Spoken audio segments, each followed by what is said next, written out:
Hello and welcome to the Daily Comic and Collectible, episode 380. Now today, the collectible of the day is the Hasbro Toys Marvel Legends series, Retro Collection, Spider-Man series, Hobgoblin action figure. Deploying an eerie arsenal of pumpkin bombs and razor-sharp bats from his goblin glider, the criminal mind Hobgoblin has Spider-Man constantly on his guard.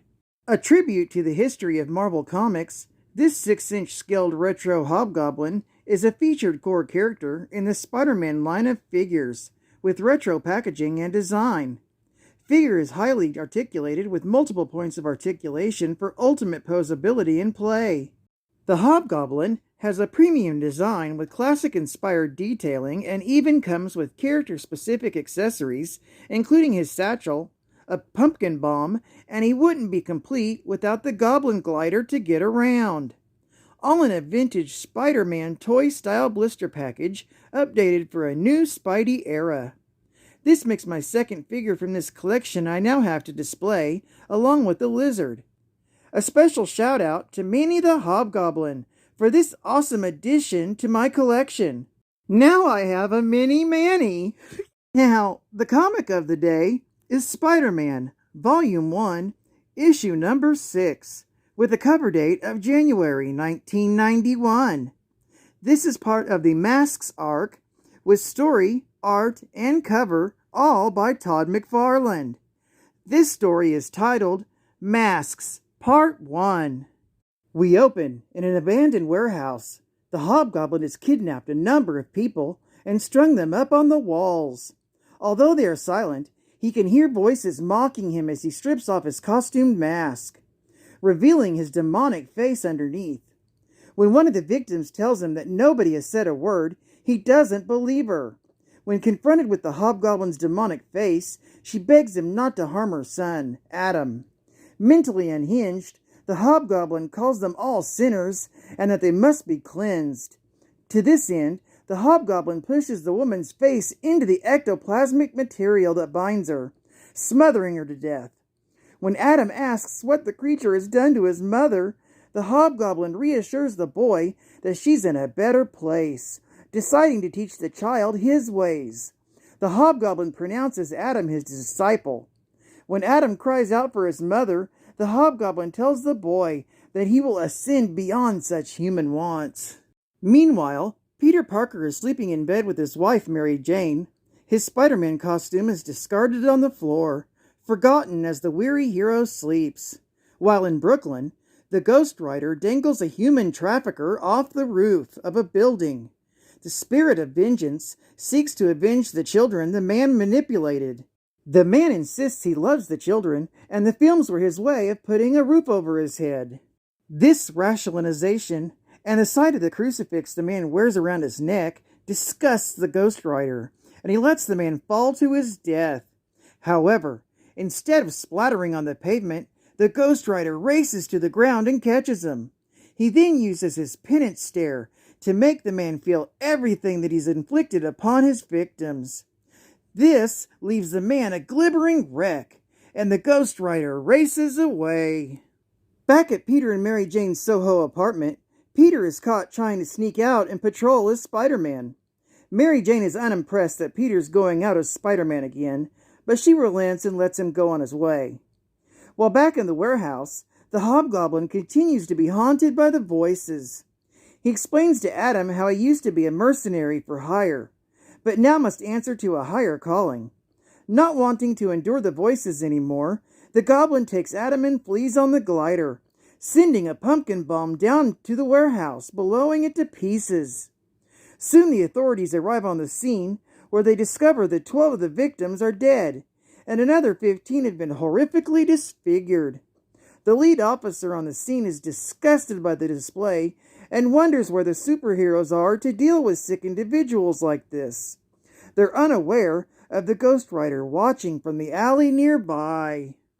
As the news of the fire hits the 24-hour news cycle, Spider-Man is patrolling the city, looking for signs of the Hobgoblin. He happens upon a man snorting cocaine in a nearby alley.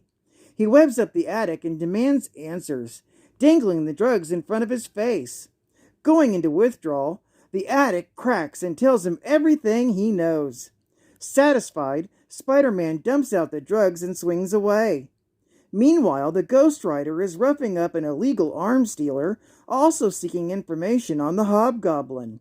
This man also agrees to talk, but the Ghost Rider warns him that he'll be back to deal with his illegal business dealings soon. In a nearby alley, the Hobgoblin is pleased that Adam has decided to embrace his new role as his disciple, as they have a lot of work to do. Unfortunately, they're interrupted by Spider-Man, who gets between the demonically possessed mercenary and the boy. Ignoring that the boy is asking Hobgoblin for help, the wall crawler tries ushering the kid to safety, while also battling the Hobgoblin. The Hobgoblin wants Spider-Man to repent his apparent sins. As the battle begins to escalate, Adam tells them both to stop fighting. The boy comes out into the light, telling Spider-Man that the Hobgoblin only wishes to do good. However, that's when the wall crawler finally notices that the boy's face is now half demonic. As Spider-Man tries to process this horrific revelation, the Ghost Rider draws closer to confronting the Hobgoblin himself. Geek Fact: at the time of this story, the Hobgoblin had recently been given demonic powers by the demon Nastir in Spectacular Spider-Man, issue number 147, from February of 1989. After being denied the Hobgoblin formula by Spider-Man, as demons invade New York, Hobgoblin goes to the source and offers his soul for power. Nastir grants his request, even though he has no use for a tainted soul, because he made the demon laugh. So he got the power he requested. However, he was tainted and changed by a demonic form, now possessed by the Demogoblin. Bonus Geek Fact: Danny Ketch, also the Ghost Rider, is possessed by Noble Kale. Noble was a spirit of vengeance, who mistakenly thought himself to be the ancestor of Danny Ketch and Johnny Blaze. However, his identity was later revealed to be an elaborate lie by Mephisto and Blackheart.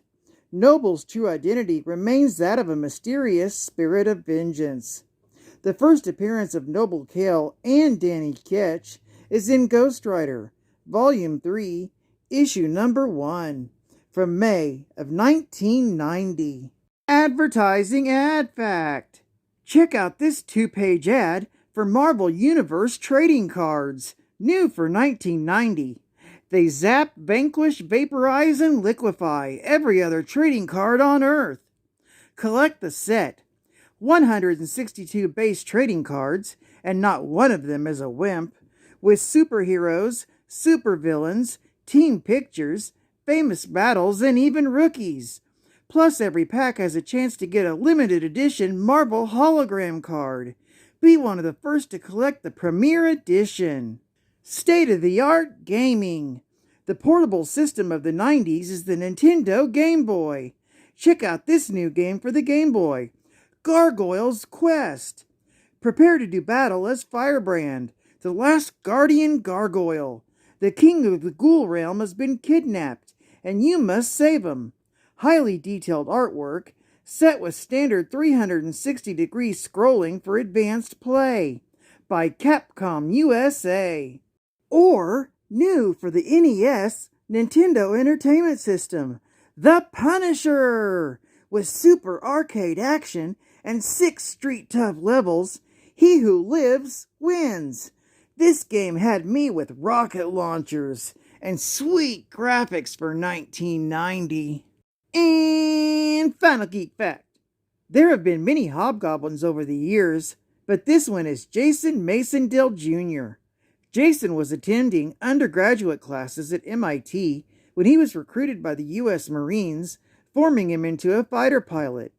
Upon discharge from the Marines, he became an active CIA field agent for 4 years in the Asian theater. However, the CIA found out his methods and tactics were too brutal and extreme for his superiors to tolerate. So Masondale embarked on a new career as an international mercenary. Eventually refining his craft to a precise science, he adopted the distinctive costume of the jack-o'-lantern to promote his accomplishments to prospective employers. The Hobgoblin and jack-o'-lantern became rivals during the gang war arc that raged in New York City over the Kingpin's former territories, beginning in Amazing Spider-Man issue number 284 from January of 1987.